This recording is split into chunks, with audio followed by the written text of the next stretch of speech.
you guys want to stay up to date with my exclusive videos, make sure that you click the bell on the side to get notified. Here's the video. Yo, what's going on, guys? Chris Bonner here, Overtime Athletes. A little different video today, but I wanted to address it and try to support you guys. I get a lot of questions about what are the best shoes, what shoes am I wearing when I train, what are the best for court or football, and what are the best for training. So I'm just gonna make one video kind of encapsulating all of it and try to go over all the training shoes that I utilize and the best ones I think. So check it out real quick. So to give you guys a heads up, I think there is 3 different effective shoes, but if you have to buy one for training, I'll just go over that. So real quick, the biggest no-no that I say is you want to avoid the lifestyle shoes. A lot of you guys like wear LeBron James, you wear you know, the Air Maxes, you wear like the Roches, you know, all these shoes have one thing in common. And the one thing that they have in common is like they have this huge platform, this huge rubber sole. And a lot of these lifestyle shoes or basketball shoes, they build them up to about mid to high top. And it's almost like you have a cast on your actual foot.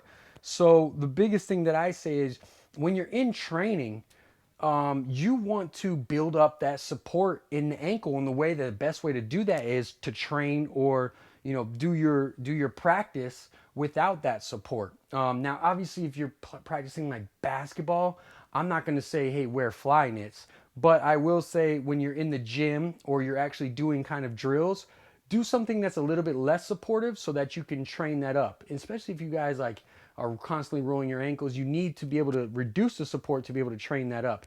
Like I said, if it's an actual basketball practice and you're competing for a position, things of that nature, you want to reduce the amount of injury as much as possible. Moving on, my favorite, what it used to be, was Nike Freeze. And I mean, all these are Nike Freeze. Nike Freeze here. Let me see, that's Flyknit. That's Nike Freeze. And the reason why I like these is because obviously they're a lot lighter weight and they don't have that same huge platform. As you can see, it's a very small platform here. They're next to nothing. The sole of them are very minimalistic. And I actually, you know, I like them. I like them for a base of support. Like I said, I just got done training. I was wearing a pair myself. These are all my gym shoes. But Nike went one step further. Now Adidas has a pair, Reebok, I'm not so sure. New Balance has a pair, but they're more of these Flyknit type where it's literally just cloth. As you can see, this is just cloth.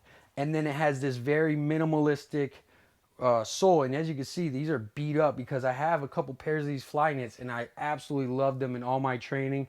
I love to just throw them on and take off. If you guys are training more like linear speed in the gym, things of that nature, jumping, I absolutely love these. If you're going to move to changing directions and doing some kind of agility work, I'll switch over to a pair of Freeze or even get something a little more that can brace my shoes a little bit more. Jordan made it, they made this team shoe. Let me think real quick. Let me see which ones I would. Well, basically, I would wear more something along the lines of the Nike Free. That's going to create, as you can see, it's not just cloth. It is light, but it's still a little bit more base of support. When I cut, I've actually tried to play basketball in the Freeze, and I've just completely, my sole of my foot just came on the side, and it's not good because it's just cloth. This, when I lace these up, I can still run on the turf, a full pro shuttle pretty fast too. So I'm not worried about the cutting. It's pretty sturdy. As you can see, there's a little plastic line there, which makes it a little more sturdy there. Whereas the Flyknit, the knit actually connects straight to the base of support on the bottom. So you can roll on those. So to give you guys a heads up, just a synopsis really quickly. If I'm doing sprinting, I think this is my favorite pair of shoes of all time, or one of them. I got these so long ago. They're just track shoes, but they're basically next to nothing. And I don't know what kind these were, Streak LT. I'm not sure, but these things are beat up. But I bought these for training for the combine, and they're like lace.